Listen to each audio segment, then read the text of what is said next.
Shalom, shalom, mes bien-aimés, soyez richement bénis.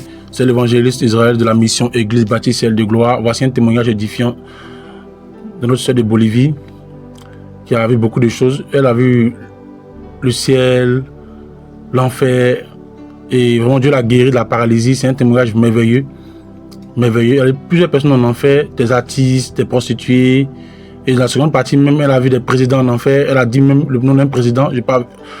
Peut-être que on va arriver sur la deuxième partie de voir, mais elle a dit beaucoup de choses. Elle a vu le ciel. Le Seigneur lui a montré beaucoup de choses merveilleuses, vraiment merveilleuses. Voilà, je vous encourage vraiment à partager la vidéo. C'est un témoignage vraiment édifiant. Partage la vidéo, mets un like, un commentaire. Les likes et les commentaires, ça aide la vidéo. Mais bien aimé, c'est vraiment important. Si tu veux que la vidéo aussi touche d'autres personnes, atteigne d'autres personnes, mets un like et un commentaire. En faisant ça, YouTube va montrer la vidéo à plusieurs personnes, plus de monde. Et partage la vidéo. Que Dieu te bénisse abondamment. Shalom. Bonne lecture de vidéo. Eh bien, frères et sœurs, une fois de plus, je tiens à vous saluer au nom de notre Seigneur Jésus-Christ. Et que la paix du Seigneur soit avec chacun de vous. Amen. Eh bien, je viens de Ilave, le département de Puno. Je m'appelle Claudia Vidala Paza. Je suis ici par l'œuvre et la grâce du Seigneur. Eh bien, je suis venu partager avec vous les deux expériences que j'ai vécues là-bas en la présence du Seigneur cette année. J'ai apporté ce message pour chacun de vous et j'espère qu'il vous plaira et qu'il vous fera réfléchir si vous avez besoin de réfléchir à quelque chose. Et j'espère que ceux qui ne le connaissent pas, le Seigneur, l'accepteront car il est important et nécessaire d'accepter le Seigneur. Sans lui, nous ne sommes rien. Je veux vous faire comprendre à travers ce message que le Seigneur vous aime beaucoup et qu'il vous cherche. Il a besoin de vous pour son œuvre, afin que vous puissiez prêcher l'évangile à de nombreuses nations, dans de nombreux endroits qui ne connaissent pas encore le Seigneur, des endroits où la parole du Seigneur n'est pas encore prêchée.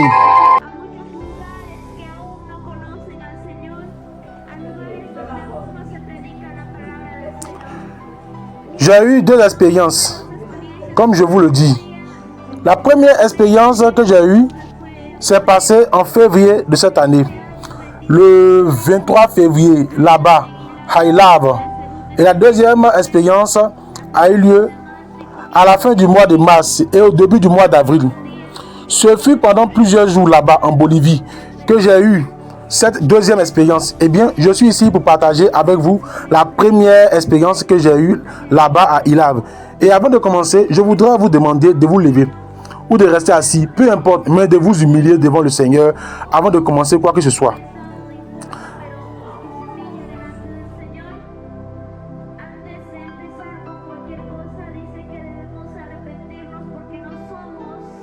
La parole dit que nous devons nous repentir car nous ne sommes pas justes. Chaque jour nous commettons une erreur, ne serait-ce qu'une seule. Et nous allons nous humilier pour lui demander sa présence, sa direction, afin qu'il nous donne le message. Et que ce message ne soit pas charnel, mais qu'il vienne de lui pour vous et pour ceux qui n'ont pas entendu et qui veulent entendre en cette nuit spéciale. Nous dirons: Seigneur, notre Père qui est aux cieux, aujourd'hui nous sommes devant toi. Seigneur, une fois de plus, pour te demander pardon pour toutes nos erreurs. Chaque jour, Seigneur, nous te décevons. Ne serait-ce que par une petite erreur, par nos pensées, par nos regards. Il y a des moments, Seigneur, où nous ne freinons pas. Il y a des moments, Seigneur, où par nos langues, nous disons beaucoup de choses. Des choses qui ne te plaisent pas, Seigneur. Aujourd'hui, nous venons te demander pardon, humilié devant toi, car tu es juge juste, tu es un juge juste, et nous ne sommes pas justes devant toi. Pardonne nos cœurs, Seigneur, purifie-les toujours plus pour toi, Seigneur, et aide-nous, Seigneur, à aller de l'avant, à persévérer sur ton chemin et à ne pas regarder en arrière comme beaucoup l'ont fait. Donne-nous cette force, Seigneur, pour continuer à prêcher la parole aux nations. Seigneur, dans différents endroits, Seigneur, qui ne te connaissent pas encore, qui n'ont pas encore entendu ton message. Père, nous venons devant toi, Seigneur, pour te demander de nous donner, Seigneur, cette sagesse, pour comprendre ta parole, ton message, Seigneur. Et aide-moi, Seigneur, je ne suis qu'un instrument à toi. Prononce le message que tu dois transmettre. Père, parle, Seigneur, par ma bouche, car je ne suis que ton instrument, je ne suis rien sans toi. Sans toi, je ne vaux rien. Seigneur, toi seul es l'unique dans ma vie. Aujourd'hui, je te remercie pour la vie que tu m'as donnée. Seigneur, cette belle vie que tu m'as donnée. Et grâce à toi, je suis en ce lieu. Grâce à toi, je peux avoir une fois de plus la lumière du jour. Je peux voir une fois de plus la lumière du jour. Je te rends grâce, Seigneur, que ton nom soit loué et glorifié. Ton nom, Père, que tout honneur et toute la gloire soit pour toi. Seigneur, béni soit ton nom. Et Seigneur, avec ta permission, nous allons commencer à partager ce message. Merci, béni soit l'Éternel des armées. Merci. Merci Seigneur, au nom de Jésus. Amen. Amen. Eh bien, je vous invite à vous asseoir pour que vous ne vous fatiguez pas. Et pour que vous puissiez écouter ce message avec beaucoup d'attention. Amen.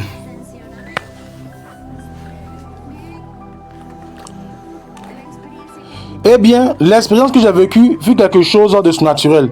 Quelque chose qui me laisse assez surprise, ému. Mais de l'autre côté, assez triste aussi, car tout ce que j'ai vu n'était vraiment pas beau.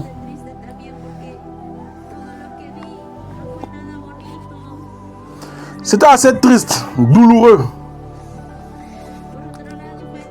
D'un autre côté, ce fut aussi une joie immense de voir les belles choses qu'il prépare pour ses enfants et une grande tristesse pour ceux qui ne veulent pas l'accepter, pour ceux qui continuent de rejeter le Seigneur et ne veulent pas ouvrir les portes de leur cœur. Ce fut aussi assez triste pour ceux qui, en connaissant sa parole, en connaissant la vérité du Seigneur, font demi-tour et ne persévèrent pas sur son chemin. Ce fut assez douloureux de voir cela. Eh bien, ce que j'ai vu ne date pas de cette année. Cela fait 1 an que je suis converti, que j'ai accepté le Seigneur. J'étais une fille rebelle dans la vie mondaine. J'ai souffert de nombreuses maladies. J'ai eu 4 tumeurs pour lesquelles j'avais besoin d'une opération. J'allais rester totalement paralysé de tout le corps et aussi aveugle. Mais quand j'ai rencontré le Seigneur, c'est lui qui m'a guéri. Je ne me suis pas fait opérer. On ne m'a touché aucune partie du corps. Aucun docteur ne m'a touché. Seul le Seigneur m'a guéri de toutes ces maladies quand je l'ai accepté. Je voulais me pendre, m'ôter la vie, me suicider parce que je pensais que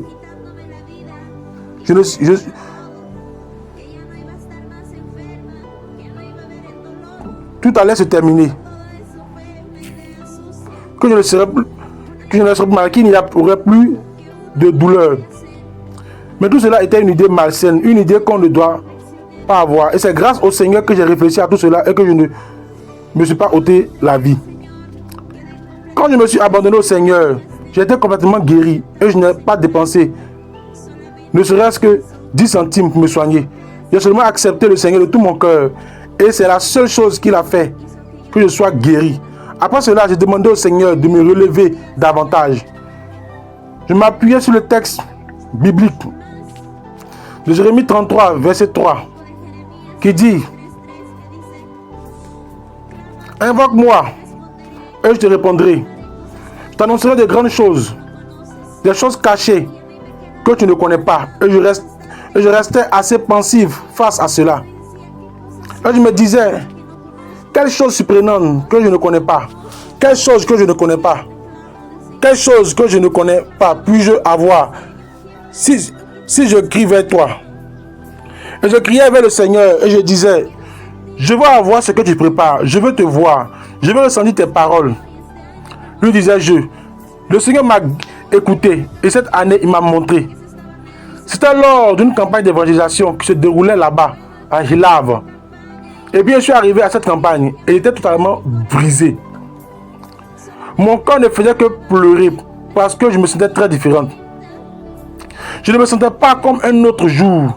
C'était très différent. Il était 16h30 quand le Seigneur a agi ainsi dans ma vie. Il m'a soulevé à cette heure-là.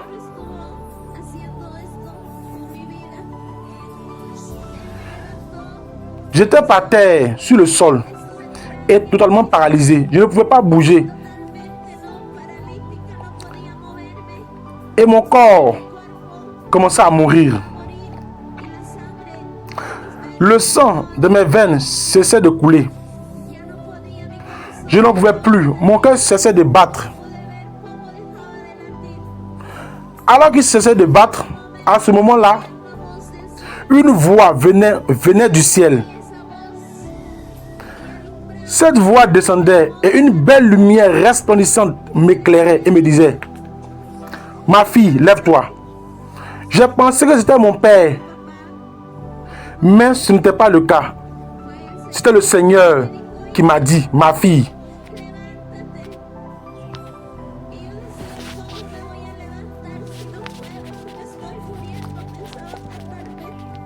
Lève-toi. Je me disais: comment vais-je me lever si je n'en suis pas capable? Si je suis en train de mourir?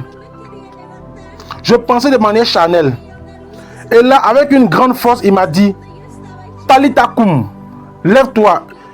Et je ne voulais pas me lever. Je voyais seulement une lumière qui s'approchait de plus en plus de l'endroit où j'étais allongé. Et il m'a dit: Talita koum, je t'ordonne de te lever. Je me suis levé. Et je ne savais pas si je m'étais levé physiquement ou spirituellement. Mais ensuite, je me suis rendu compte que j'étais déjà dans le domaine spirituel. Car je pouvais voir mon corps allongé là. Et il ne respirait plus. Mon corps était complètement paralysé. À ce moment-là, je me disais: je suis en train de mourir. Je ne veux pas mourir, disais-je. Mais d'un autre côté, je disais: je veux mourir. Ma décision n'était pas encore bien précise. Et après cela, il m'a dit: ma fille. Il m'a parlé. Je me suis retourné. Et il était là, dans mon dos, me parlant et me disant: ma fille. Et à ce moment-là, j'ai dit: Seigneur, je suis en train de mourir. J'étais surtout préoccupé par mon corps. Et il m'a dit: non. Il y a quelque chose que je veux que mes enfants sachent. Que tous sachent. Parce qu'ils ne m'écoutent pas. Peut-être qu'avec cela, ils m'écouteront. Me disait-il. Je t'ai choisi avant que tu ne sois formé dans le ventre de ta mère. Je t'ai établi prophétesse des nations. Et aujourd'hui, je veux que tu vois quelque chose que beaucoup n'ont pas vu. Me disait-il. Et à ce moment, de le serrer dans mes bras, mon cœur ne me le permettait pas. Car je me sentais complètement sale devant lui. Je me sentais rempli de beaucoup de choses. Beaucoup de mauvaises choses. Je ne me sentais pas digne de l'enlacer. Je voulais voir son visage parce que c'était mon plus grand désir de le voir. Mais je ne pouvais pas. Son visage brillait plus que le soleil lui-même. Je me suis mis à genoux à ce moment-là. Je me suis mis à pleurer et à lui dire: pardonne-moi. Mon frère, devant le Seigneur, il n'y a rien de caché. Dis sa parole et c'est vrai. Il ne faut rien occulter. Rien du tout. La seule chose que je faisais à cet instant, c'était de reconnaître tout ce que j'avais fait depuis que j'étais petite fille. Tout ce que j'avais fait contre lui. À cet instant, j'ai tout reconnu. Je me suis humilié. Je ne voulais pas bouger de là. Et il m'a dit: ma fille, peu importe ce que tu fais, peu importe ce que tu as fait, je suis lent à la colère et grand en miséricorde, me disait-il. Et je sais pardonner à ceux qui s'humilient de tout cœur. Je sais pardonner à ceux qui s'humilient vraiment Peu importe le péché qu'ils ont commis, je sais pardonner, me disait-il. Peu importe qu'ils aient tué 50 ou 100 personnes, je sais pardonner.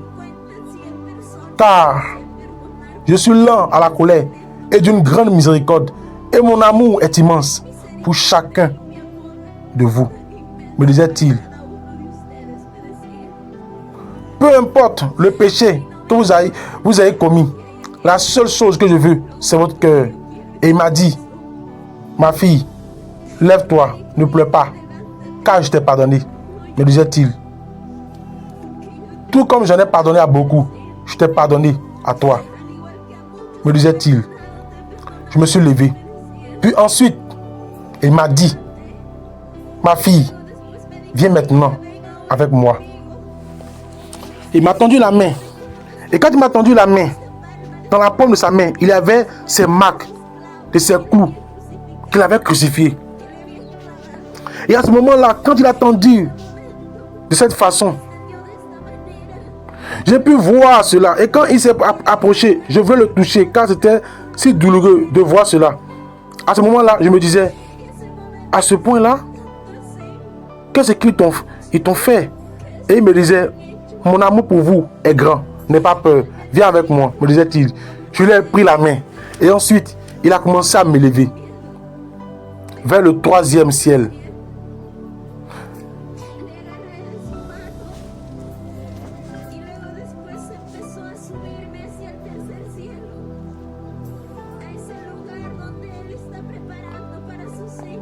Vers ce lieu qu'il prépare pour ses enfants, pour la récompense de chacun d'eux. Pour ceux qui pleurent à cause de son nom, il prépare une place.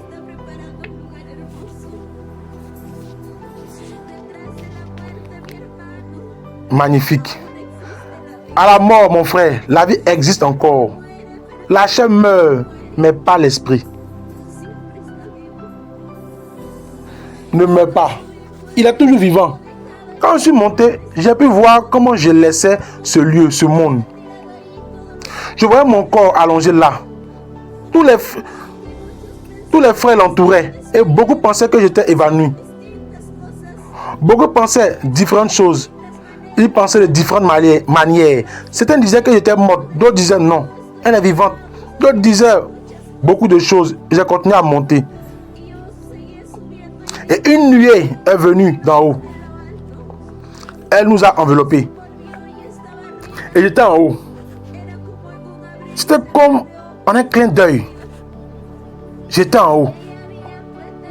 Et là, il y avait des portes en or, d'or pur. Et 2 anges qui attendaient à ces portes. Ces 2 anges, mon frère, leurs vêtements étaient d'un blanc resplendissant. Ils brillent, leur visage était magnifique, de beaux visages comme nous n'avons jamais vu sur cette terre. Ils étaient parfaitement formés. Ils n'avaient aucune tache sur leur visage. Ils n'avaient rien. Ils étaient si beaux. Et ces deux-là avaient des voix douces. Leur voix n'était pas n'importe quelle voix. Dans cette voix, il y avait de l'amour. L'amour que nous n'avions jamais reçu. Cet amour était dans cette voix. Et quand ils étaient là, ils disaient, bienvenue, sois la bienvenue dans ce lieu. Entre ici. Quand ils sont entrés, j'étais seul derrière cette porte. Et on m'a demandé mon passeport. Un passeport? Je ne comprenais pas ce que c'était ce passeport. Le passeport, c'est en réalité la parole, notre foi, ce qu'il y a dans notre cœur, Église. Quel texte biblique? Si nous lisons ou non sa parole, c'était cela notre passeport. Mettre en pratique la parole de Dieu. Je lui ai donc donné mon passeport. La porte s'est ouverte et je suis entré. Quand je suis entré, j'étais dans une grande ville, immense. Mais cette ville était d'or pur et de perles. Il n'y avait pas de terre du tout. Il n'y avait pas de poussière, il n'y avait rien. Il n'y avait même pas de maison en ciment. Tout était en or pur. C'était si grand.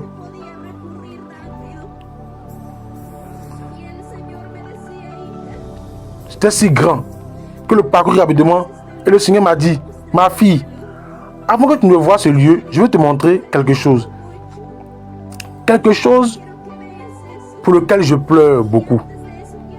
Je veux que tu vois cela. Avant cela, je veux que tu te souviennes que je serai toujours avec toi. Ne crains rien et ne te fais point. Car je serai avec toi, me disait-il. Ne doute jamais de moi, car je serai toujours avec toi. Garde-le à l'esprit, me disait-il. Et après cela, une porte immense s'est ouverte vers le bas. Très profondément, c'était vraiment très profond. Ce lieu était très loin à l'intérieur. On ne pouvait pas en sortir si on y tombait. Ce lieu obscur était ainsi fait. Il n'y avait aucune lumière. Et quand elle s'est ouverte, il m'a dit, entre, je serai toujours avec toi. Entre, n'aie pas peur, me disait-il. Et à ce moment-là, je suis entré.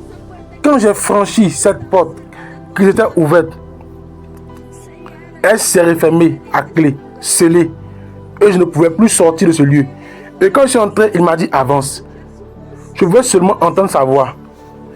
J'écoutais sa voix et il me disait, avance maintenant, entre, va à l'intérieur, me disait-il. Quand je suis entré à l'intérieur, mon frère, tout était obscur. Il n'y avait même pas une once de lumière. Et ce lieu était chaud, il brûlait. J'étais comme un four brûlant.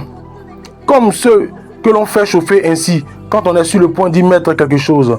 C'était 20 fois pire que cela. Et mon frère, il s'en dégageait une odeur nauséabonde qui venait de l'intérieur. Une odeur que l'on ne pouvait pas supporter. Cette odeur était insupportable. Et j'avais vraiment très peur quand je ne savais pas où j'entrais. Je me disais, où suis-je en train d'entrer? Mais il me disait, avance, n'aie pas peur. Et j'ai avancé jusqu'au plus profond. Et j'ai commencé à entendre des hurlements d'hommes et de femmes, de jeunes filles, de toutes sortes. J'entendais des cris d'hommes, de femmes âgées, de toutes sortes de personnes. J'entendais ces cris et l'odeur augmentait de plus en plus. Tout comme la chaleur qui augmentait également. Et au fur et à mesure que j'avançais, les cris de ceux qui hurlaient.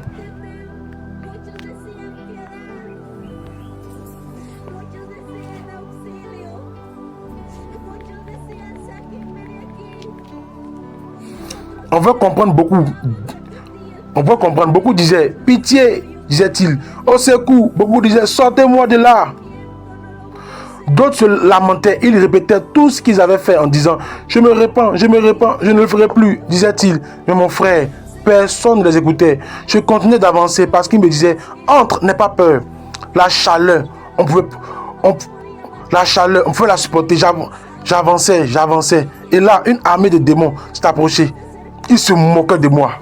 Ils me disaient, tu ne vas pas passer par ici, tu vas mourir dans cet endroit.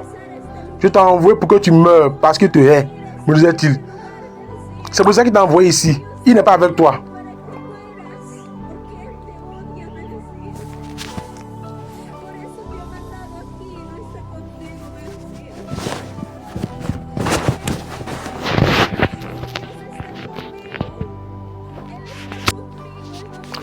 Je leur répondais, non, Dieu est avec moi.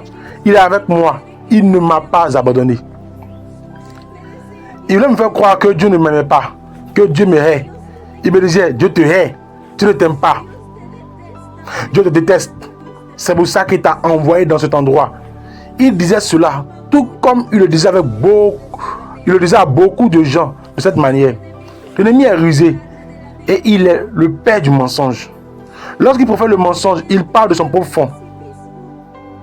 C'est lui qui n'aime personne. En lui, il n'y a pas d'amour. Mais en Dieu, oui, il y a de l'amour. Dieu, lui, t'aime tel que tu es. Il ne te dit pas, tu es laid. Je ne t'aime pas. il ne te dit pas, tu es si petit, c'est pour ça que je ne t'aime pas. Il t'aime tel que tu es, tel que tu te trouves. Peu importe la situation, il t'aime. Il ne se soucie pas de ta classe sociale, ni de ta classe économique. Il ne se soucie pas de tes possessions. À lui, la seule chose qui lui importe, c'est ton cœur. C'est la seule chose qui lui importe. Il t'aime. Il voulait me faire croire cela. Je luttais contre eux, mais ils étaient nombreux, mon frère. Il n'est pas bon de se laisser distraire. Je me suis laissé distraire. Et quand je me suis rendu compte, ils m'ont attrapé.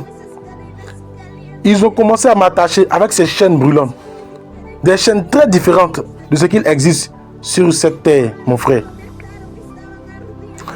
Quand ils m'ont attaché, elles étaient brûlantes. Mes deux mains étaient attachées. Ils m'ont jeté là. Ils m'ont jeté comme si j'étais une ordure. C'est ainsi qu'ils m'ont jeté. Et quand ils m'ont jeté, mon frère, j'ai commencé à recevoir ces coups que reçoivent les personnes qui sont dans ce lieu de tourment. Là, j'ai pu comprendre à quel point il est douloureux de recevoir ces coups, mon frère. Ce n'est même pas pour un coup d'instant. C'est jour et nuit. Il n'y a pas de repos. Il n'y a pas de repos.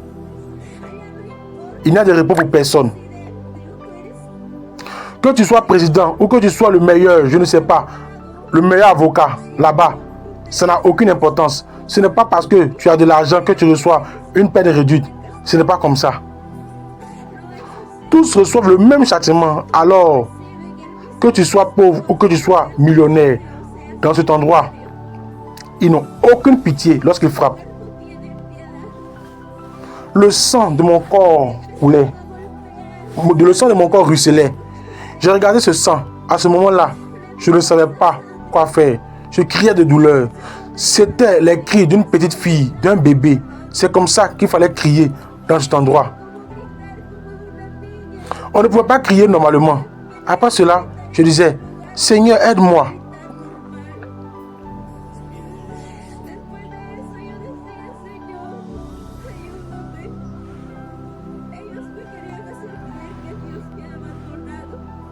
Il voulait me faire croire que Dieu m'avait abandonné. Mais je disais, Christ est avec moi. Il ne m'a pas laissé. Je disais, il est avec moi. Je peux tout. Par Christ me fortifie. Criais-je. Et ensuite, j'ai commencé à dire, que dois-je faire maintenant?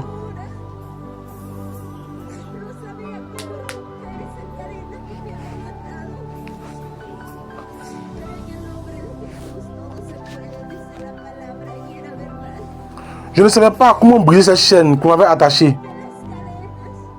Au nom de Jésus, tout est possible, dit la parole. Et c'était vrai. Je disais, Christ, brise les chaînes. Les chaînes de mes mains se brisaient. Je me suis levé avec plus de force et je disais, vous ne pouvez pas me vaincre. Quand je les ai tous vaincus, il m'a dit, ma fille, avance, je suis avec toi. Il ne m'avait pas abandonné et j'ai avancé. Après avoir avancé, mon frère, je suis arrivé à cet endroit, le lieu de tourment. Il se trouve dans le noyau de la terre, là-dedans. Il est sous la terre.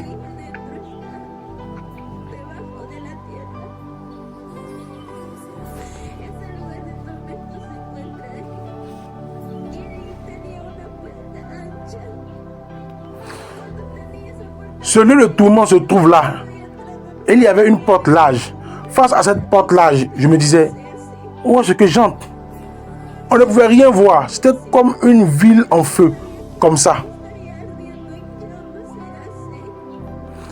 C'était comme si un monde entier brûlait, était en flammes.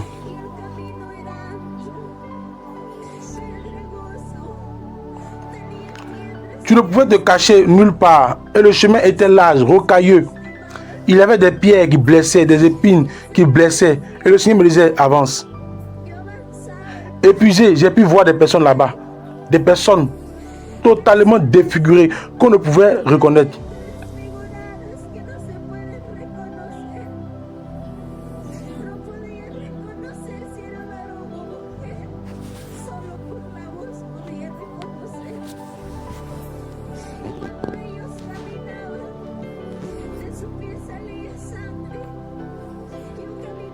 Je ne pouvais pas reconnaître si c'était un homme ou une femme. Seulement par la voix, je pouvais les reconnaître.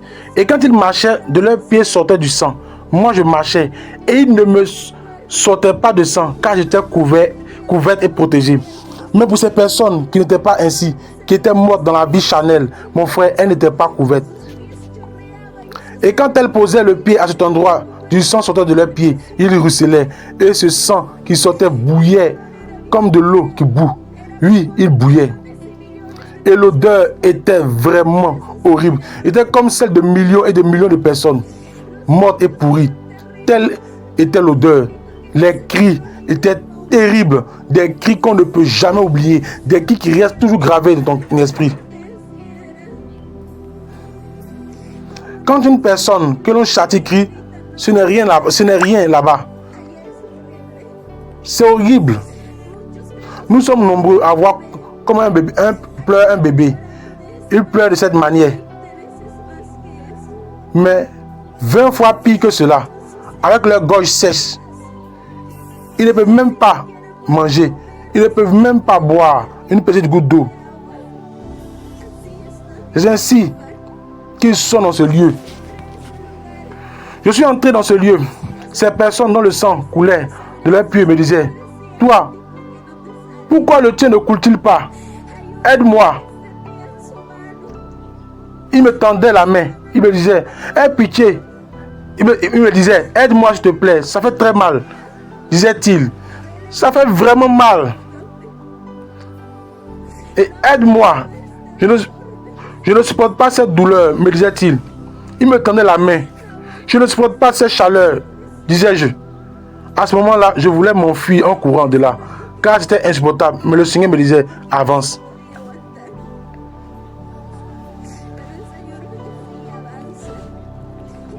Et là, il m'a mentionné le livre de l'Apocalypse 21, verset 8, où il est dit qu'aucun ivrogne, meurtrier, magicien, menteur ou adultère n'entrera dans le royaume des cieux.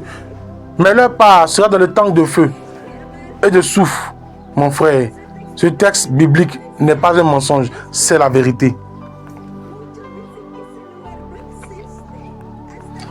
Beaucoup disent que ce lieu n'existe pas. Moi-même, je le disais, je me moquais quand on me parlait de ce lieu. Mais mon frère, je l'ai vu de mes propres yeux. J'aurais aimé ne pas le voir et ne pas dire Seigneur. Je n'aurais même pas demandé à le voir. Sur le moment, je me suis beaucoup lamenté. À cet instant, j'avais envie de sortir tout le monde de là. Mais c'était impossible. J'avançais et j'ai pu voir de nombreuses personnes. Il y avait une jeune fille d'environ 15 ans.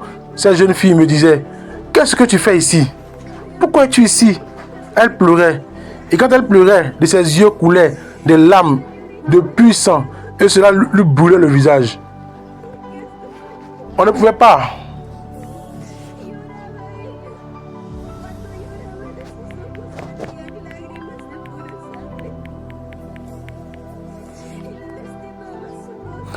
Je dois reconnaître que j'étais effondré. Et cet endroit était sombre. Tout était sombre. Il n'y avait pas de lumière.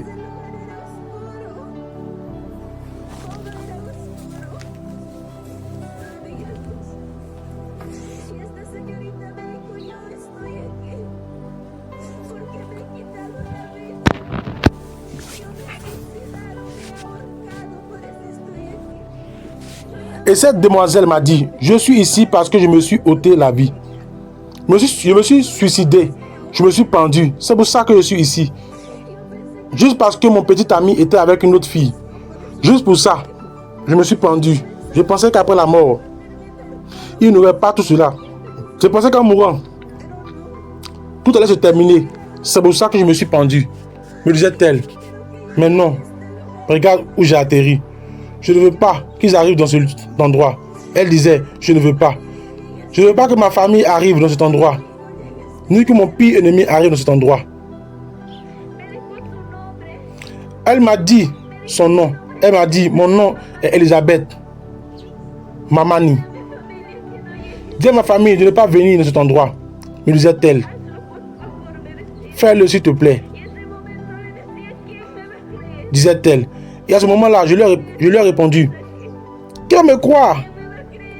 Qui va me croire que tu es ici? Qui va me croire que vous êtes ici? Mais on me disait, même si tu ne te crois pas, dis-leur. Toi, contente-toi de leur dire, car leurs oreilles l'entendront. Même s'ils se moquent, moi aussi, je me moquais comme ça. Mais regarde comment je paie maintenant. Me disait cette fille. Fais-le s'il te plaît, me disait-elle. Et ensuite, pour avoir parlé de cette manière, on lui a dit, tu ne vas plus parler. On l'a traîné. Elle me tendait la main. Elle m'a dit, attrape-moi, ne me laisse pas partir s'il te plaît, disait-elle. On la traînait sur du sang bouillant. On la traînait et on la traînait. Elle criait, disait, pitié.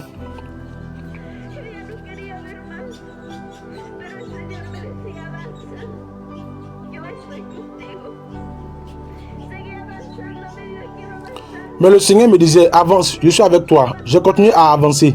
Au fur et à mesure que j'avançais, il y avait là des gens qui aimaient boire, ces ivrognes qui aimaient boire jour et nuit, en trinquant, en disant santé.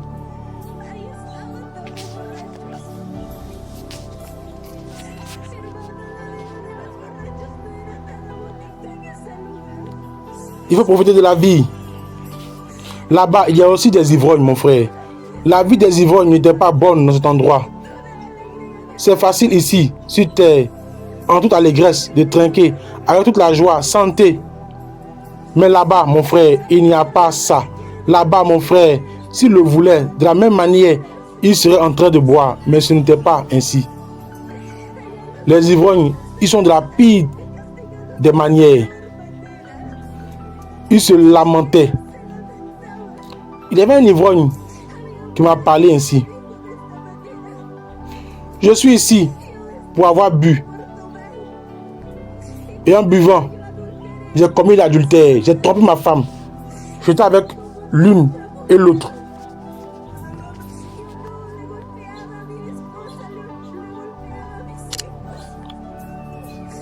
Je battais ma femme, je battais mes enfants. Et ensuite, la mort ne m'a pas attendu. Je suis mort dans un accident, me disait-il. En buvant, je me moquais de cette personne quand il me prêchait la parole.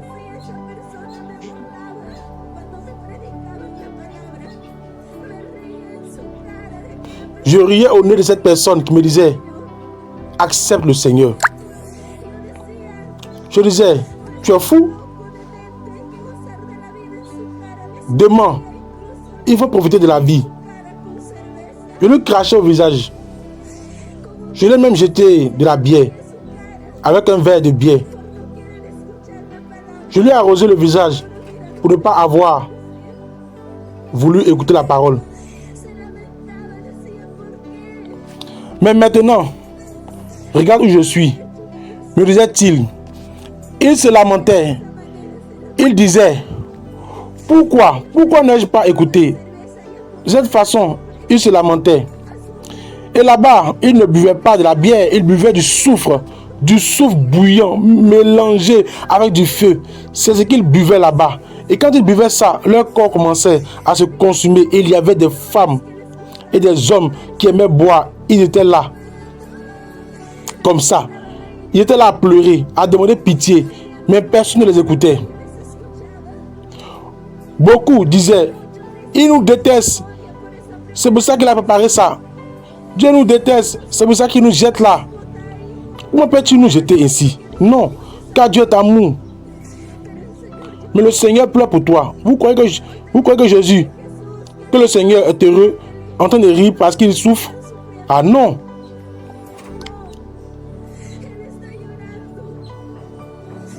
Il est en pleurant, mais il est trop tard. Beaucoup pensent que nous allons vivre éternellement. Mais ce n'est pas le cas. Cette chair vieillit. Tout comme un vêtement s'use. De la même manière, vieillit ce vêtement. Cette chair que nous avons n'est qu'un vêtement. Si ton esprit n'était pas dans cette chair, elle ne ressentirait rien. Un mort ne ressent rien dans sa chair, car son esprit n'est plus là. Mais quand son esprit est là, il peut ressentir la douleur. C'est l'esprit qui ressent tout. Et c'est pour cela, mon frère, qu'après la mort, il reste vivant. Ce serait si beau qu'après la mort, il n'y ait plus rien. Mais ce n'est pas ainsi. Ce n'est pas ainsi. Je continue à avancer. Le Seigneur me disait, avance, avance. Et à force de voir tout cela, je disais, pourquoi sont-ils ici? Pourquoi ne les sors-tu pas?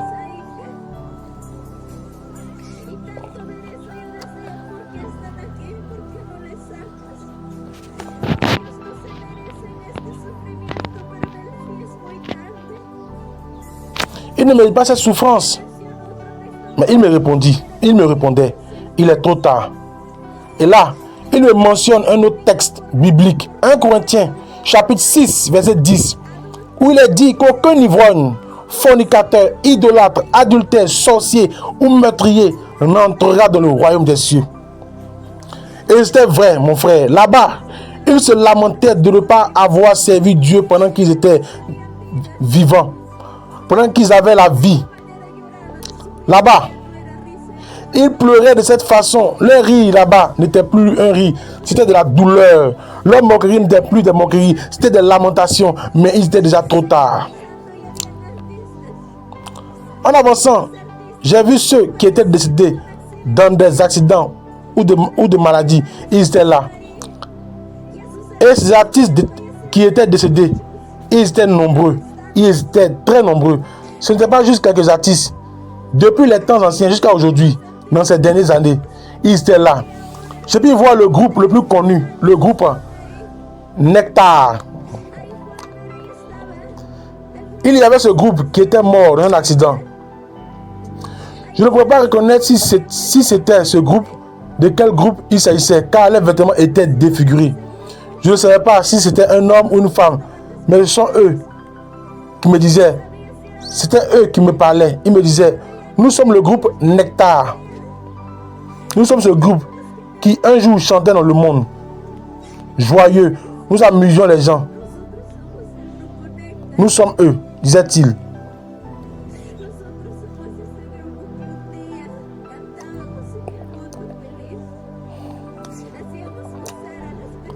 Et là,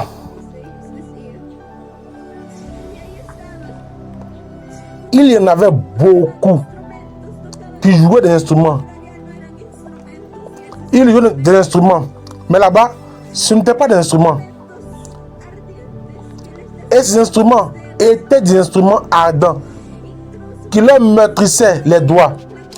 Et morceau par morceau, la chair de leurs doigts tombait. Celui qui chantait, son cou était tordu comme un serpent quand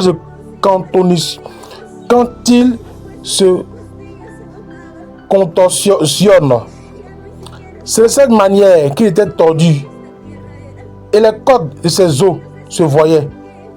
Il ne ressemblait même plus à la personne qu'il était un jour sur cette terre. Et il disait, pourquoi avons-nous chanté pour le monde? Pourquoi? Si seulement nous avons reçu le Seigneur, nous ne serions pas ici. Romains 6, verset 3 dit, car le salaire du péché, c'est la mort. Mais le don de Christ est la vie éternelle.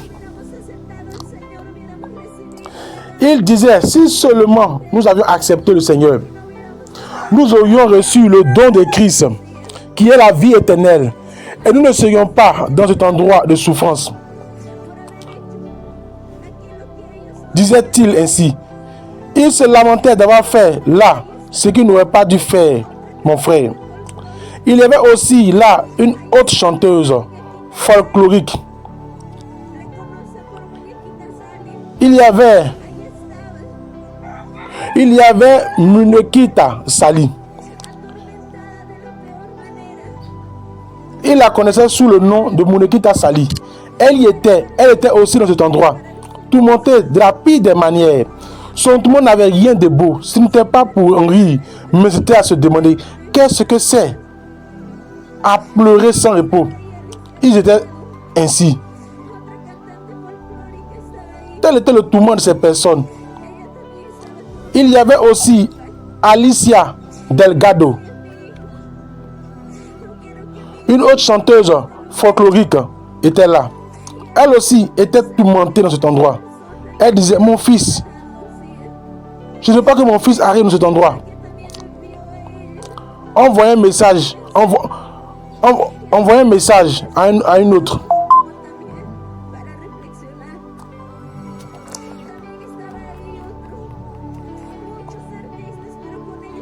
Personne. Et j'espère qu'elle a donné, disait-elle. Et il y a une soeur qui l'a aussi vu et qui a ce message. Et c'est un message assez douloureux qui pousse aussi à la réflexion. Il y avait aussi là d'autres, beaucoup d'artistes. Avec certains, j'ai pu parler. Le reste était totalement tourmenté. D'autres n'ont pas vu. D'autres me voyaient et disaient, de l'eau, j'ai besoin d'eau.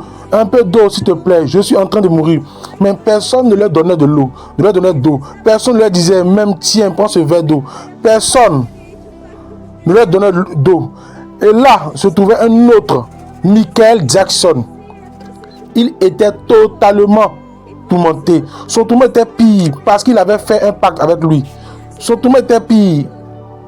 Est-ce qu'il disait, tu as fait un pacte avec moi et c'est pour ça que je ne vais pas te punir. Non, il ne disait pas ça. Au contraire, il le tourmentait de la pire des manières. Il disait, toi, pour avoir fait un pacte avec moi, tu m'as livré ta vie. Et c'est pour cela que maintenant, tu m'appartiens. Il n'avait aucune pitié. Pas même un tout petit peu. Là-bas, il n'y a ni jour ni nuit. Là-bas, il n'y a pas de repos. Pas même une minute. Pas même une seconde de repos. Ici, nous pouvons faire beaucoup. Nous pouvons faire quoi que ce soit. Nous nous reposons. Nous pouvons dormir. Mais là-bas, on ne peut même pas dormir. Et c'est la vérité. Peut-être que beaucoup s'en moquent.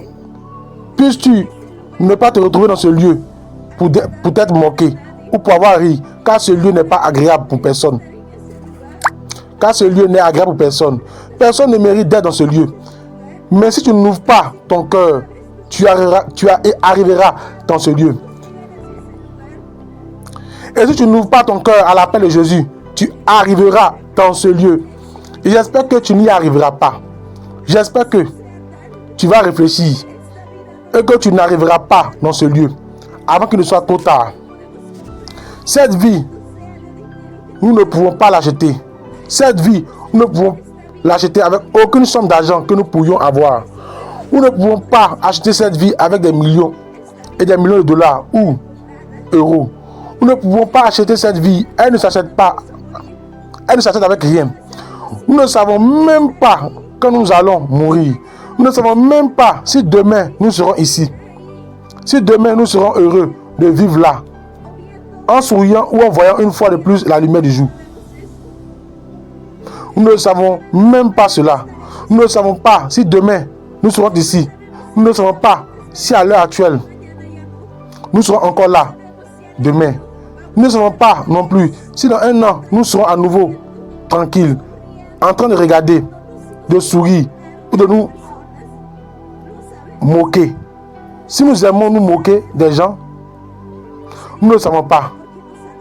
Tu sais, ce serait mentir car nous ne savons pas jusqu'à quand nous allons vivre.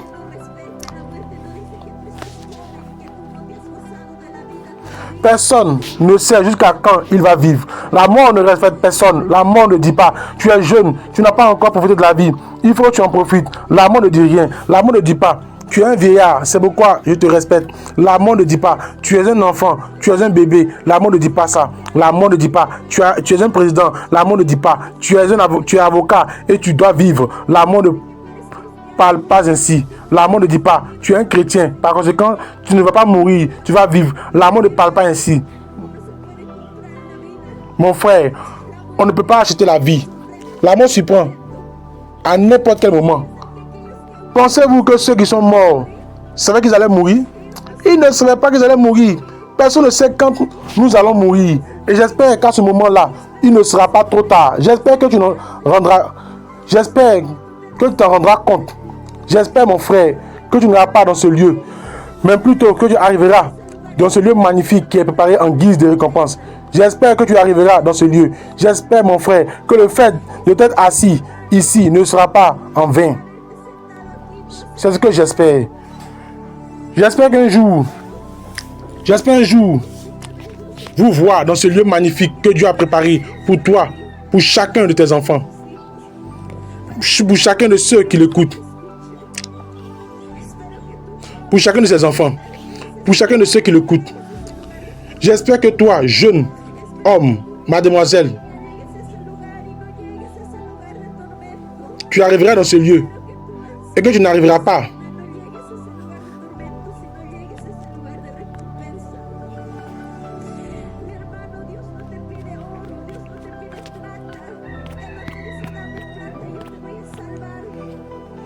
pour le tout est possible. Sois un chrétien sage et ne sois pas insensé.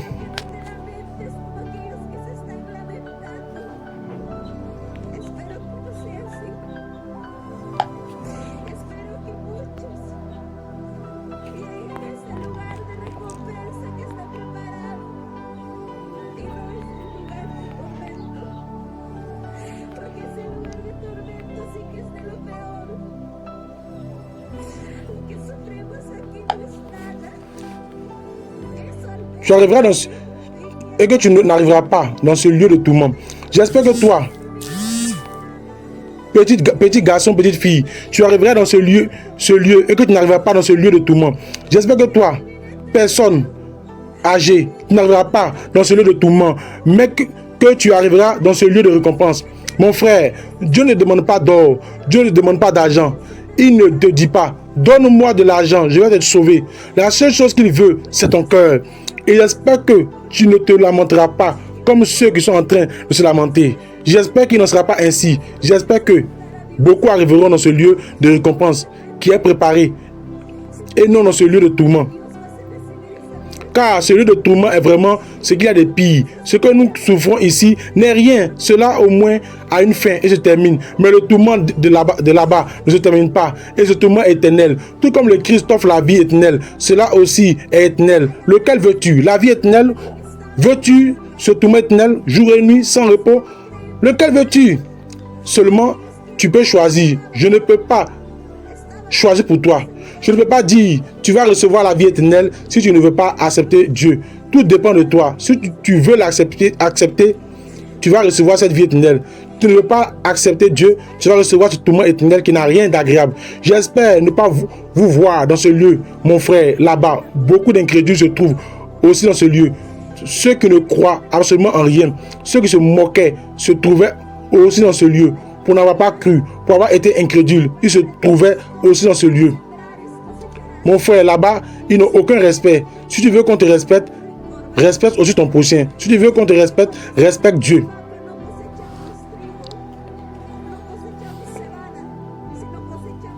Et tu recevras aussi du respect. Car la parole de Dieu dit que tout ce qu'on sème, on le récoltera.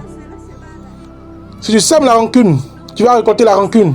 Car lorsque nous sémons des pommes de terre, nous ne récoltons pas du blé. Nous ne récoltons pas de l'orge, mais nous récoltons les mêmes pommes de terre que nous avons sémées. Lorsque nous sémons de l'orge, nous ne pouvons pas récolter des pommes de terre à partir de l'orge, mais c'est bien de l'orge que nous récoltons. De la même manière, Dieu te dit, si tu sèmes l'amour, tu recevras de l'amour. Si tu sèmes la haine, la rancune, tu recevras de la rancune. Sème ton amour et tu recevras de l'amour. Si tu veux qu'on te respecte, sème le respect et tu vas recevoir le respect. Si tu ne respectes pas, personne ne va te respecter et ce sera là aussi ta récolte. C'est le moment de réfléchir, c'est le moment de se rendre compte qu'il y a beaucoup de choses pour lesquelles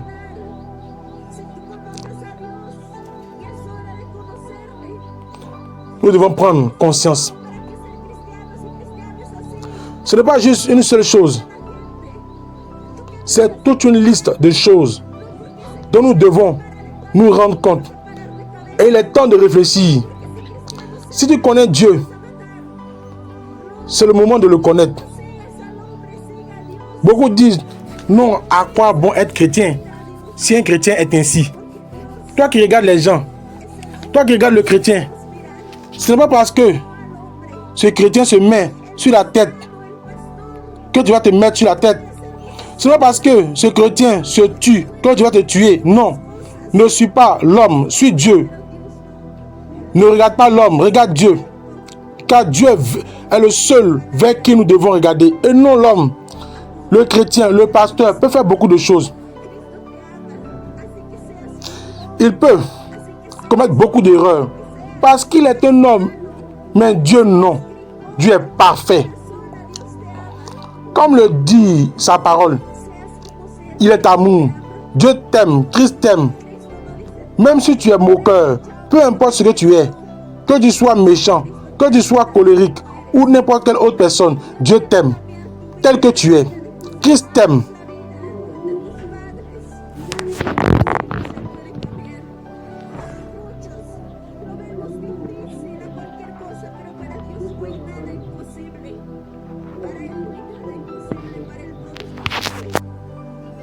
Christ ne dit pas, tu es rebelle, au revoir, je ne veux pas de toi. Non, Christ t'aime tel que tu es.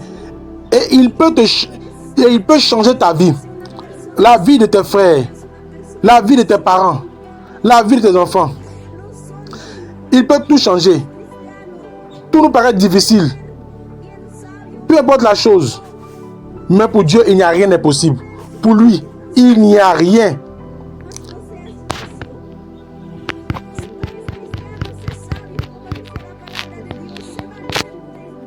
Pour lui, tout est possible. Sois un chrétien sage et ne sois pas insensé. Si tu n'es pas chrétien, sois une personne sage et ne sois pas une personne insensée. Non seulement parce que tu es chrétien, tu peux être bien sage ou bien insensé. Non, si tu es un converti, sois sage, mais ne sois pas insensé. Si tu es chrétien, sois sage, comme le dit la parole de Dieu. Sois fort et courageux, car Dieu te dit que tu sois chrétien ou non. Je te dis, ne crains rien et ne te freine point, car je suis avec toi. Je suis ton Dieu qui te fortifie, je t'aiderai toujours et je te soutiendrai toujours par la droite de ma justice, te dit Dieu. Sur cette terre, tu ne trouves pas de justice, mais Dieu te la donne, la justice. Sur cette terre, il y a de l'injustice, mais pas en Dieu. Pour Dieu, non, il n'y a aucune injustice. Pour Dieu, tout est juste. Oui, mon frère, ou toi, personne ne converti, qui ne connaît pas Dieu. Si on t'avait subi une injustice, eh bien, Dieu te dit, viens, je te rendrai justice. C'est ce que te dit le Seigneur. C'est ce qu'il t'offre. Il te dit, je t'aime, ouvre-moi les portes de ton cœur. Viens à moi si tu es fatigué, épuisé. Viens à moi si on t'humilie. Viens à moi. Car il dit, celui qui t'humilie, je l'humilierai. C'est ce que dit le Seigneur. Et c'est lui qui te maudit. Et celui qui te maudit, je le maudirai. Dit Dieu. Il ne dit pas que tu dois te venger par toi-même. Il te dit, laisse-moi faire. À moi la vengeance. Ne te venge pas à toi-même. Sinon tu as fait quelque chose. Car Dieu te dit, à moi la vengeance. Et si le Seigneur te dit, c'est à moi, c'est parce que c'est à lui. C'est parce que c'est à lui, mon frère. Après avoir vu celui de tourment horrible, il y avait là des meurtriers. Il y avait là des adultères. Les adultères étaient punis de la pire des manières. Il y avait là des prostituées. Il y avait là ces femmes qui aimaient aller avec l'un et l'autre homme. Mon frère, le châtiment de ces personnes n'avait rien de beau. S'ils s'attendaient à recevoir des félicitations pour ce châtiment, ils n'en recevaient pas. Au contraire, ils recevaient ce qu'il y a de pire. Mon frère, ne va jamais dans ce lieu.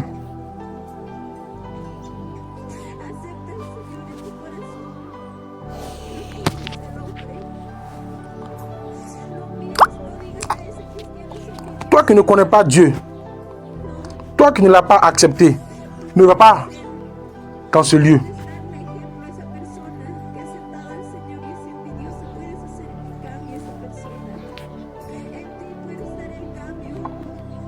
Accepte le Seigneur dans ton cœur. Ne regarde pas à l'homme. Ne regarde pas et ne dis pas de ce chrétien, il est envieux. Pourquoi ferais-tu cela? Non, tu peux être un modèle. Tu peux donner l'exemple à cette personne qui a accepté le Seigneur et qui est envieuse. Tu peux faire en sorte que cette personne change grâce à toi. Tu peux être le moteur du changement. Rends-toi compte que Christ t'aime et qu'il est toujours avec toi. Après avoir vu cela, je suis sorti de ce lieu. Il m'a également montré sa gloire qui était préparée. Et cet endroit-là était magnifique. Là se trouvaient ceux qui étaient morts en ayant accepté le Seigneur. Et ils étaient dans ce lieu pour recevoir leur récompense. Cet endroit était magnifique, mon frère. Là-bas, ils ne pleuraient pas. Bien au contraire, ils étaient heureux, souriants là-bas. Mon frère, ceux qui étaient morts en ayant accepté le Seigneur n'avaient aucune maladie. Ils étaient complètement saints, débordant de cette joie. C'est ainsi que c'était dans ce lieu, mon frère. Ce qui est préparé est vraiment magnifique. Là-bas se trouvait l'arbre aux 12 fruits, comme le dit sa parole. L'eau de la vie coulait, mon frère, comme une immense cascade. Et cette eau était d'une pureté absolue. Elle n'avait pas la moindre souillure. Et là-bas coulait le lait et le miel, comme le dit sa parole. Tout est écrit dans sa parole, mon frère. Tu te dis peut-être, j'aimerais voir cela. Mais si tu as sondé la parole de Dieu, tu le sais déjà. Tu as déjà parcouru tout ce qui se trouve là-haut. La seule différence, c'est qu'ils l'ont vu de leurs propres yeux. Quand tu sondes les Écritures, tu ne le vois pas directement, mais Dieu peut te le révéler. Dieu peut aussi te le faire voir. Toi aussi, tu peux voir ce lieu de récompense qui est préparé.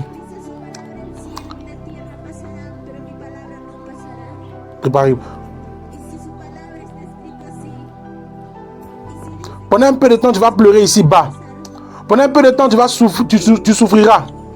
Mais là-haut, tout ce qu'il y a sur cette terre n'est que vanité. Mais ce qui est préparé là-bas est éternel. Sa parole dit, le ciel et la terre passeront, mais mes paroles ne passeront point. Et si cela est écrit ainsi dans sa parole, et s'il dit qu'elles ne passeront pas, c'est parce qu'elle ne passera pas, car elle est éternelle.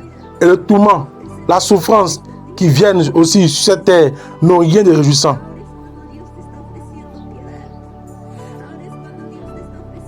Ne reste pas là pour subir ce tourment, cette colère de Dieu qui vient sur ce monde entier. Nous le poussons tellement à bout au Seigneur que sa colère descendra sur cette terre. Il n'aura aucune pitié à ce moment-là. C'est maintenant que Dieu t'offre sa pitié. C'est maintenant que Dieu t'offre le salut.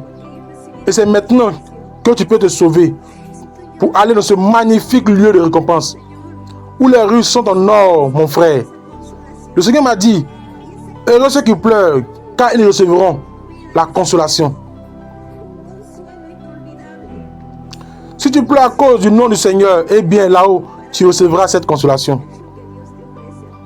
Une consolation que tu n'as jamais reçue de ta vie. Tu recevras un réconfort inoubliable, un amour inoubliable et incomparable. C'est ce que Dieu t'offre. À toi, à moi, et même à cet ivrogne qui est affalé dans les rues, il lui offre cet amour incomparable. Non seulement à ceux qui sont bons, mais aussi à ceux qui ont fait des choses terribles. Il leur offre cet amour parce qu'il sait pardonner, qu'il est bon et miséricordieux. Demain, nous nous reverrons une fois de plus. Et là, je vous raconterai plus en détail une grande partie de ce que j'ai vu dans ce lieu de tourment lors de ma seconde expérience. Notamment où se trouvent les présidents, où se trouvent celles qui avortent, où se trouvent tous ceux des ministres, ces chrétiens qui sont morts en étant incrédules, ou seulement pour avoir regardé aux autres, ou pour n'avoir pas pardonné.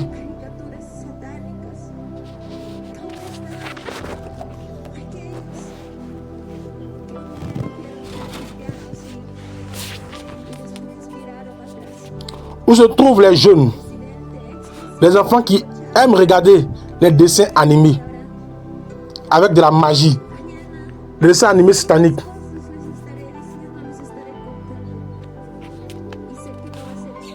Où se trouvent ceux qui un jour ont déclaré être chrétiens et qui ont ensuite regardé en arrière.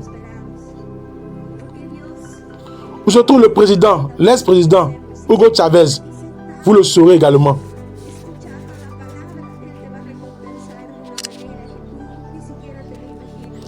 Demain, je vous dirai beaucoup de choses. Je vous raconterai. Et je sais que ce ne sera pas en vain, car vous aussi, vous repartirez grandement bénis et grandement prospères. Parce que Dieu prend en compte tout ce que nous faisons. Et si tu es ici, assis à écouter sa parole, il va te récompenser d'une manière que tu n'imagines même pas. Comment sont les noces de l'agneau, le trône blanc? Comment sera son avènement? Qui partira quand le Seigneur viendra? Demain, je vous dirai tout cela et bien d'autres choses encore. Et j'espère que vous serez présents, ainsi que les personnes qui ne connaissent pas encore le Seigneur. Si ta famille ne connaît pas le Seigneur, amène-la. Elle peut accepter le Seigneur, car pour Dieu, rien n'est impossible. Et cette personne peut devenir un grand serviteur de Dieu. Si ta mère ou ton père ne veut pas accepter le Seigneur, prie pour elle, prie pour lui. Ils accepteront. Moi non plus, je ne voulais pas accepter le Seigneur. Moi aussi, je refusais, je criais de loin. Quand on me disait, Dieu existe.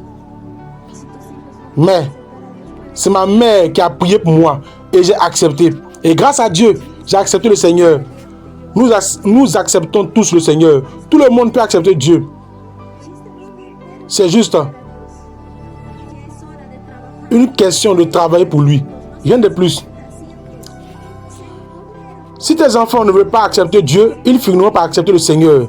Tu dois te montrer fort et courageux. Et prier pour eux. Prier pour ce monde entier. Et ce monde entier peut accepter Dieu. C'est l'heure de travailler. Et non pas de chauffer les bancs. Non.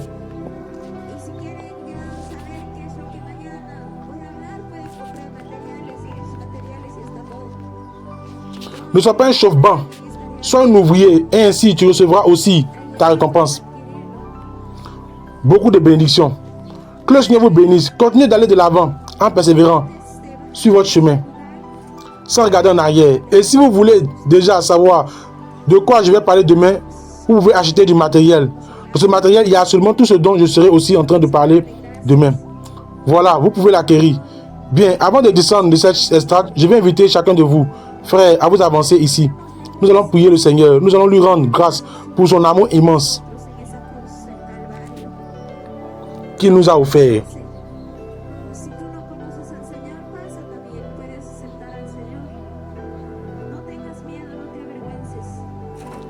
Rendons-le grâce parce qu'il a donné sa vie pour nous sur cette croix du calvaire. Avance-toi. Si tu ne connais pas le Seigneur, avance-toi. Avance. Tu peux aussi accepter le Seigneur. N'aie pas peur.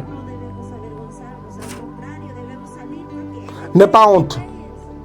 La seule chose dont nous devons avoir honte, c'est de mentir, de voler, de faire du mal aux gens.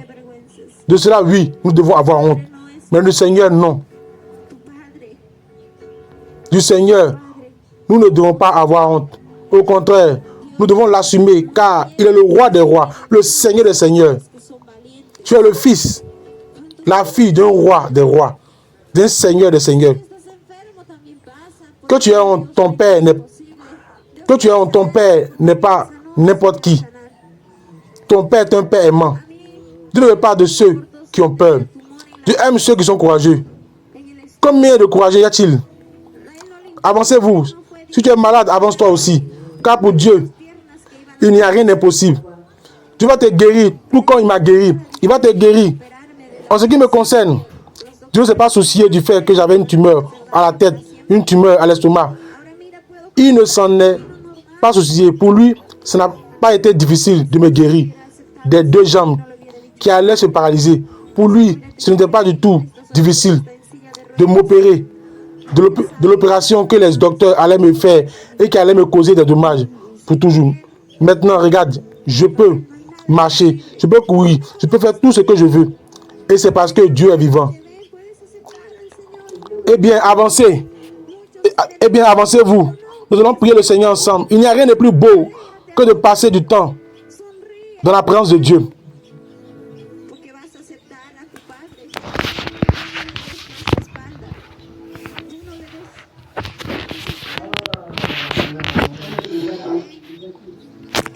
Vous pouvez commencer à élever vos mains, à commencer à élever vos voix vers le ciel.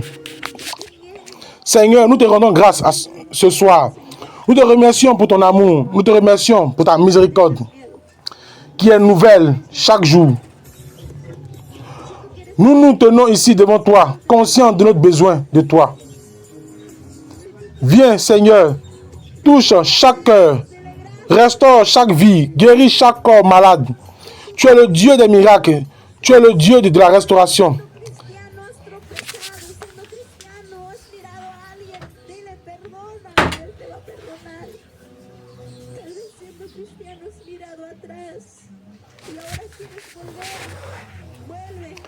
Rien n'est impossible pour toi. Nous te louons, nous t'adorons, nous t'exaltons. Car tu es digne de toute gloire, de tout honneur et de toute louange. Sois glorifié dans nos vies, Seigneur. Au nom puissant de Jésus, nous prions. Amen.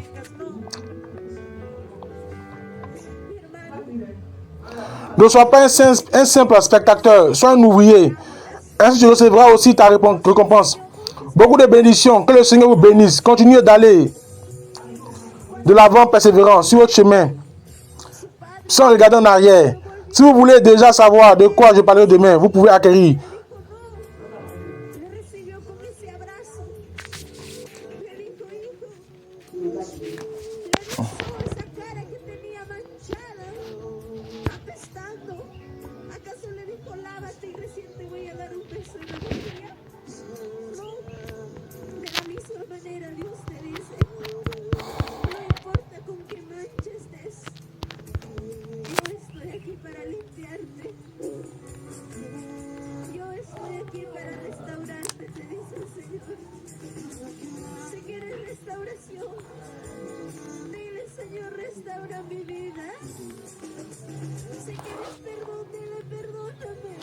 Non, le Seigneur nous a enseigné au travers de différentes paraboles.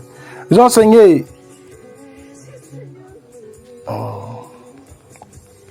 Excusez-moi, la tradition. Excusez-moi, la tradition.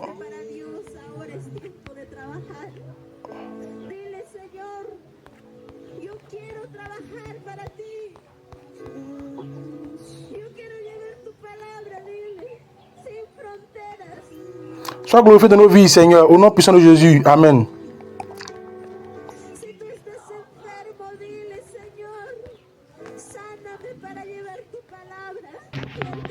Lorsque le fils prodigue est parti, son père lui a dit, quand il est revenu, tu es sale, tu es souillé, va-t'en. Non, il a reçu avec cette étreinte. Il a embrassé ce visage qu'il avait taché.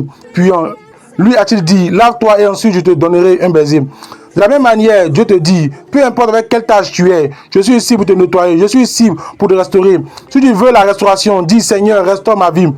Grand est ton amour. Si tu n'as pas travaillé pour Dieu, maintenant est le temps de travailler. Dis Seigneur, je veux travailler pour toi, je veux porter ta parole. Si tu es malade, dis Seigneur, guéris-moi pour porter ta parole.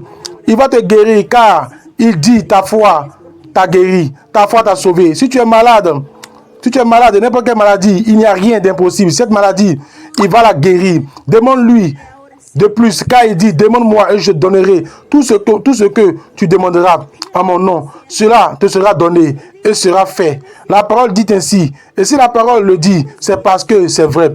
Si tu continues avec de la haine, de la rancœur dans ton cœur, dis maintenant, mon cœur, renonce à cela et dis, remplis-moi de cet amour, de la patience, de la mansuétude. Chasse la rébellion. Dis-lui, il va la chasser. Ouvre ton cœur pour qu'il le nettoie complètement. Si peut-être tu as trompé ton épouse, dis Seigneur, pardonne-moi. Maintenant, je ne veux pas arriver à ce lieu de tourment. Seigneur, pardonne-moi maintenant. Je ne peux pas arriver en ce lieu de tourment. Dis, pardonne-moi, j'ai trompé mon épouse. Dis-le si tu l'as fait. Si tu es tombé dans quelque fornication, dis, pardonne-moi, Seigneur. Il te pardonnera. Il aura miséricorde de toi. Car Dieu est un Dieu miséricordieux, lent à la colère. Seigneur Jésus.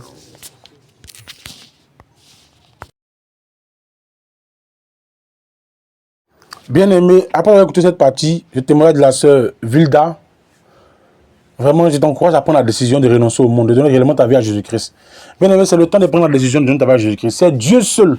Si tu donnes ton cœur à Jésus-Christ, il peut te transmettre ta vie, il peut te pardonner tes péchés, il peut te sanctifier. Et si tu lui fais confiance, il te conduira dans le lieu de récompense, dans le lieu de béni, dans le lieu de gloire, de succès. C'est-à-dire au ciel, il y a la gloire, le succès, le bonheur. C'est un lieu béni. Il n'y a pas de tristesse, il n'y a pas de déception, il n'y a pas de moquerie, il n'y a pas la faim, il n'y a pas de difficulté. Un lieu facile. Si tu acceptes Jésus-Christ, tu le suis. Tu demandes son aide, il va t'aider à atteindre le ciel. Donc c'est le temps d'ouvrir ton cœur à Jésus-Christ. Que Dieu te bénisse. Tu es né pour le ciel. Et c'est que tu vas ouvrir ton cœur à Jésus-Christ. Tu vas laisser le monde. Tu vas prendre la bonne décision. Car tu n'es pas n'importe qui. Tu es l'enfant de Jésus-Christ. L'enfant du roi des rois. Tu n'es pas n'importe qui. Tu n'es pas né pour aller de garçon en garçon. Tu n'es pas né pour être une prostituée. Aujourd'hui, il y a couché avec toi. 3 jours après, c'est Marc. Un autre jour après, c'est Enoch. Quand tu partages. Tu n'es pas né pour être un pervers, un dépravé sexuel. Tu n'es pas né pour être un drogué. Tu détruis ton corps et la drogue. Tu n'es pas né pour percer tes oreilles. Dieu te donne un corps, un bon corps. Tu prends tout, tu perces ses oreilles. Tu n'es pas né pour gâter le corps que Dieu t'a donné. Tu es né pour obéir à sa parole. Tu es né pour le ciel. Nous sommes tous nés pour le ciel. Que Dieu nous fasse grâce d'atteindre le ciel. Et je veux que toi aussi, toi, moi, le corps de Christ, on se retrouve un jour au ciel. Tu retournes se repentir. Non, ne dis pas ton cœur. Que Dieu te bénisse. Shalom. C'était votre bien-aimé, l'évangéliste Israël de la mission Église bâtie ciel de gloire. Que Dieu vous bénisse.